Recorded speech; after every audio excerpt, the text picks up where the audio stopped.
3 साल की जंग में पुतिन की प्रचंड हार। रूस यूक्रेन जंग में वैसे तो पुतिन की जीत हर मोर्चे पर साफ दिख रही है, लेकिन पिछले 36 घंटे में रूस के साथ कुछ ऐसा हुआ है जिसे देखकर साफ कहा जा सकता है कि पुतिन का रूस जीती हुई बाजी हारने लगा है। हम आपको 3 तस्वीरों के जरिए यह दिखाने की कोशिश कर रहे हैं कि कैसे अचानक हारता हुआ यूक्रेन जंग में रूस के खिलाफ मजबूत होता दिख रहा है। 3 तस्वीरों में 3 बड़ी खबरों से जुड़े संकेत साफ दिखाई दे रहे हैं। पहली तस्वीर में यूक्रेनी रक्षा मंत्रालय की तरफ से दावा किया गया है कि उसकी सेना ने 3 साल की जंग में रूस को अब तक का सबसे बड़ा नुकसान पहुंचाया है। यूक्रेन का दावा है कि एक दिन में 2000 से ज्यादा रूसी सैनिकों को मारकर उसने जंग में रिकॉर्ड बना दिया है।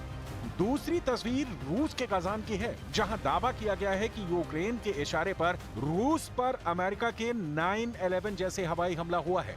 और सबसे अहम तस्वीर वो है जिसमें अब पुतिन के ऊपर सवाल उठ रहे हैं कि क्या अमेरिका के नवनिर्वाचित राष्ट्रपति डोनाल्ड ट्रंप के भ्रम जाल में फंसकर पुतिन जंग में बुरी तरह से घिर गए।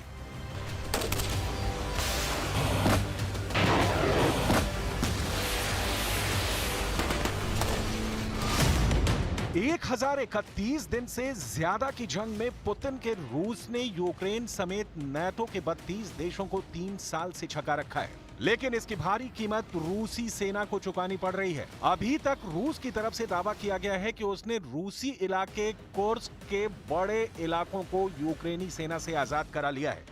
रूसी रक्षा मंत्रालय का दावा है कि 40% कुर्स्क का इलाका रूसी सेना ने यूक्रेनी सेना से छीन लिया है। यूक्रेनी सेना ने भी माना है कि रूस के कुर्स्क इलाके में रूसी सेना और उत्तर कोरिया के सैनिकों के संयुक्त हमले में यूक्रेनी सेना को कई मोर्चों से भागना पड़ा है।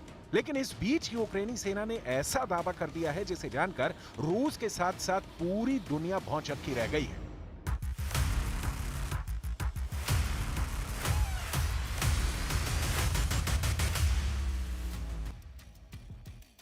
यूक्रेनी अधिकारियों के मुताबिक 20 दिसंबर को रूसी सेना को जंग के मैदान में 2200 सैनिकों का नुकसान झेलना पड़ा है। 24 फरवरी 2022 के बाद पहली बार इतनी बड़ी संख्या में रूसी सैनिक एक दिन में मारे गए हैं। हालांकि रूस ने इन दावों पर कोई टिप्पणी नहीं की है, लेकिन दावा किया जा रहा है कि जब से यूक्रेन के 200 से ज्यादा सैनिकों को रूस और उत्तर कोरिया के सैनिकों ने कुर्स्क इलाके में मारा है, उसके बाद से यूक्रेन के साथ नाटो देशों के कमांडर भी रूस पर जबरदस्त पलटवार करने की फिराक में थे। इसीलिए पहले खबर ये आई कि यूक्रेनी सेना ने एक ही बार में 200 से 300 उत्तर कोरियाई सैनिकों को मार डाला। और अब खबर आई है कि 20 दिसंबर 2024 को 2200 रूसी सैनिक कई मोर्चों पर मारे गए हैं। Головком доповів щодо участі північнокорейських солдатів в боях на боці російської армії. Є багато деталей і щодо знищення цих сил. За попередніми даними, росіяни намагаються приховати втрати північнокорейців. हम आपको बता दें कि 20 दिसंबर शुक्रवार को रूसी सेना की तरफ से भी यूक्रेन की राजधानी कीव समेत 6 शहरों पर भीषण हवाई हमले हुए थे, जिसमें यूक्रेन को भारी नुकसान हुआ। पुतिन 12,000 उत्तर कोरियाई सैनिकों को यूक्रेनी सेना के खिलाफ ब्रह्मास्त्र की तरह इस्तेमाल कर रहे हैं। रूसी सैनिकों के साथ मिलकर उत्तर कोरिया के सैनिकों ने यूक्रेन के पूर्वी मोर्चे पर एक भी यूक्रेनी सैनिक को जिंदा क्यों नहीं छोड़ा?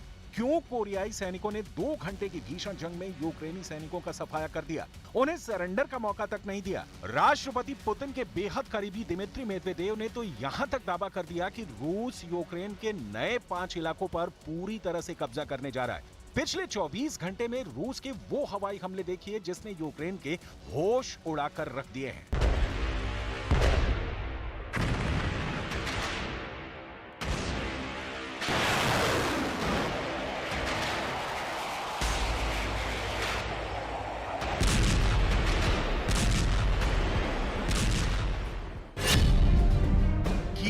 कब्रिस्तान बनाने में जुटे पुतिन। यूक्रेन की तरफ से अमेरिकी मिसाइल के इस्तेमाल किए जाने के बाद गुस्साए रूस ने कीव के सैन्य ठिकानों पर हमला कर दिया है। इसमें कई यूक्रेनी नागरिक मारे गए हैं, जबकि 1 दर्जन से ज्यादा लोग घायल हो गए हैं। यूक्रेनी दावों के मुताबिक रूस के ड्रोन मिसाइल हमलों से 6 दूतावासों को भी नुकसान पहुंचा है। अल्बानिया, अर्जेंटीना, मोंटेनेग्रो, उत्तरी मैसेडोनिया, फिलिस्तीन और पुर्तगाल के दूतावासों की मेजबानी करने वाली एक इमारत को नुकसान पहुंचा है। मॉस्को ने कहा है कि यह हमला पश्चिमी मिसाइलों के साथ रूस के रोस्तोव पर यूक्रेनी हमले का बदला था। यूक्रेनी सेना के मुताबिक डोनेट्स्क, लुहांस्क और ज़ैपोरिज़िया और रूस के अंदर मुर्दा घरों से 503 मृत यूक्रेनी सैनिकों के शव मिले हैं। रूस ने 20 दिसंबर को ही कीव पर 5 बैलिस्टिक मिसाइलें दागी। इसके अलावा रूस की तरफ से 40 आत्मघाती ड्रोन दागे गए। रूस की तरफ से दागी गई छोटी दूरी की 5 इस्कंदर मिसाइलों का भी यूक्रेनी सेना को पता चला है। रूसी हमलों की वजह से 630 आवासीय भवनों, 16 चिकित्सा सुविधाओं, 30 स्कूलों को भारी नुकसान हुआ है।